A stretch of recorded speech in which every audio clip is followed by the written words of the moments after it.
Théorie 10.2 sur comment décomposer un polygone complexe. Un polygone complexe, par exemple, peut être une forme bizarroïde, donc on n'a pas de formule comme telle. Et aussi le concept de soustraction d'air, donc lorsqu'on doit, par exemple, enlever une certaine partie dans un polygone qu'on ne veut pas. Donc, c'est deux techniques qu'on doit maîtriser et utiliser en deuxième secondaire. Donc, voici comment on procède.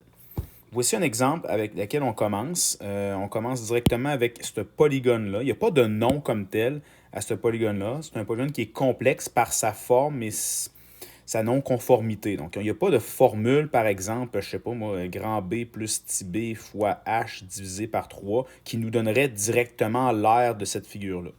Donc, à ce moment-là, ce qu'il faut faire, il faut être inventif. Il faut commencer à décortiquer ça et décomposer, comme j'appelle, décomposer, par exemple, ce qu'on pourrait faire ici. On pourrait peut-être trancher le polygone de cette façon-là ici. Je donne un exemple de comment décomposer en figures qu'on pourrait connaître. Ici, on aurait peut-être un triangle en haut, un trapèze ici en bas. Dans le milieu, on aurait ici une forme numéro 3, un rectangle, et on aurait un trapèze ici. Et la somme de toutes ces quatre figures-là donnerait l'aire de notre polygone complexe. C'est ça, être capable de décomposer et calculer l'aire individuelle de chacune des formes pour être en mesure de trouver l'aire totale du polygone. C'est la seule façon d'y arriver, parce qu'il n'y a pas de formule toute faite.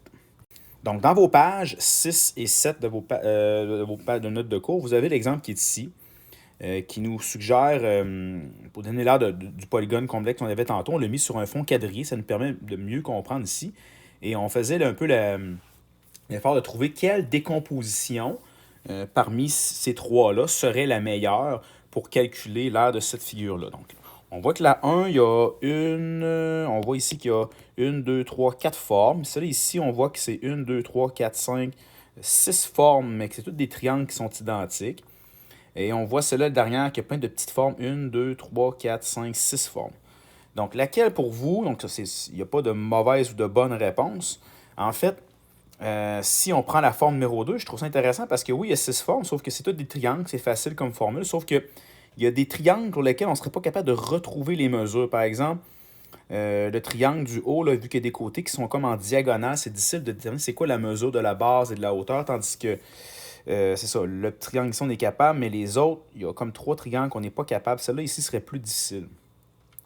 Le 1 versus le 2, le 3, excusez-moi, je prioriserais par exemple le numéro 1, tout simplement parce qu'il y a 4 formes.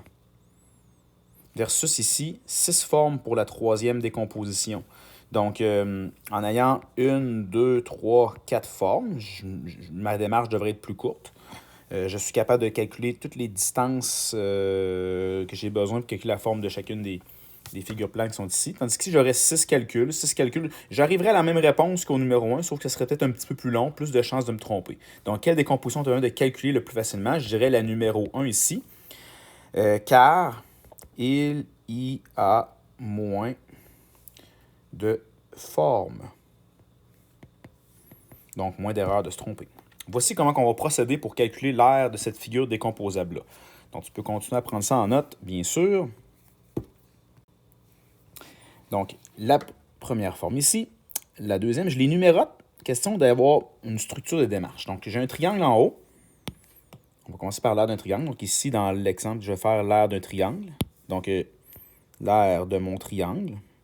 Je pourrais marquer l'aire d'un triangle comme ça ici si je veux. Donc, ça serait base fois hauteur. Donc, ça serait mon numéro 1 ici, mon numéro 2, mon numéro 3, mon numéro 4. Donc, base fois hauteur, divisé par 2. Donc, j'ai besoin d'avoir la bonne formule.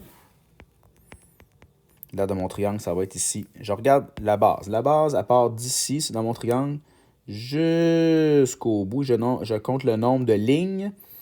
Hein, si je vais grossir ça ici, le nombre de lignes que je peux calculer, j'en ai une complète, 2, 3, 4, 5, 6, 7 pour la base. Et après ça, quand vient le temps de calculer la hauteur, même chose, je pars d'en haut ici jusqu'en bas, j'ai 2 unités pour la hauteur de mon triangle. Donc techniquement, si je reviens à ma démarche, comme ça ici, ma base était de 7, ma hauteur de 2, divisé par 2, et quand je calcule le tout, tu peux le pitonner en même temps que moi, 7 fois 2, ça fait 14. Divisé par 2, ça donne 7. Ici, vu qu'il n'y a pas d'unité, je vais juste marquer unité au carré. Et j'ai encore ma réponse. J'espère que tu as fait une démarche FRC comme la mienne ici pour le calculer. Donc ici, je vais aller voir ma deuxième forme. C'est un parallélogramme. La base du parallélogramme, bien sûr, c'est la distance qui est ici. La même qui est en haut ici. Donc la même mesure que, bien sûr, le triangle. Donc je vais commencer par ma formule. Je suis prêt à dessiner un parallélogramme. Faire base fois hauteur, c'est la bonne formule. L'aire de mon parallélogramme ici, c'est 7. Et la hauteur qui est aussi 2. 2. C'est ici. L'aire de mon parallélogramme va être égal à 14 unités au carré. On y va ici de suite pour la troisième forme qui va être l'aire d'un... c'est comme un trapèze ici là, qui est à l'envers. Vous avez la petite base en bas puis la grande base en haut. Puis vous avez la hauteur qui est ici. Donc, on va y aller avec l'aire de mon trapèze. Je vais marquer trapèze de cette façon-là ici, même si ce n'est pas exactement la même trapèze. Pour ça, des fois, quand on utilise des mots, là, des dessins, c'est toujours plus facile de se retrouver. Donc, on additionne les deux bases entre elles, fois la hauteur, divisé par 2. Je remplace. Je vais avoir ici une grande base de 1, 2, 3, 4, 5, 6, 7. Une petite base de 1, 2, 3, 4, 5. Donc, on additionne ces deux-là. On multiplie par la hauteur de 2. La hauteur est ici, à l'extérieur de 2. Et on divise tout par 2. Ce qui fait ici une aire de 12 unités carrées. On y va avec le grand triangle. Donc, base fois la hauteur. C'est un triangle rectangle. Fait que j'obtiens justement mon calcul de cette façon-là. L'aire de mon grand triangle, ce serait base fois hauteur divisé par 2 pour l'oublier. Donc, ce serait 1, 2, 3, 4, 5, 6, 7. 7 fois 7 divisé par 2.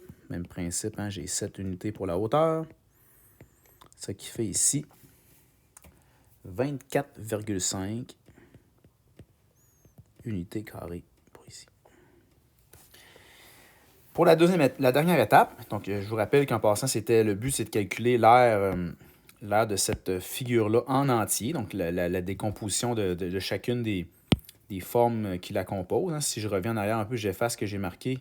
Bien, on avait ici quatre formes. OK? Donc, je vais tout simplement y aller avec un calcul de même. L'aire totale, voyez-vous, j'identifie le mot total ici. Donc, ça va être A1 plus A2 plus A3 plus A4. Je pourrais marquer aire du triangle et tout ça, mais je suis plus précis en mettant 1, 2, 3. J'avais mis 1, 2, 3, 4 ici. Fait qu'on voit vraiment le lien. Et je me force de faire vraiment un calcul au long. Pas juste marquer la réponse. Donc, je vais avoir 7 plus 14 plus 12 plus 24,5. Je laisse peut-être le calculer par toi-même.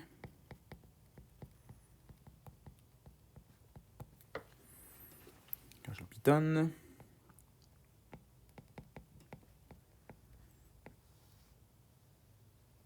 Ça me donne 57,5 unités au carré pour l'aire du polygone complexe qu'on avait choisi tantôt. Donc, c'est la seule façon de procéder ici.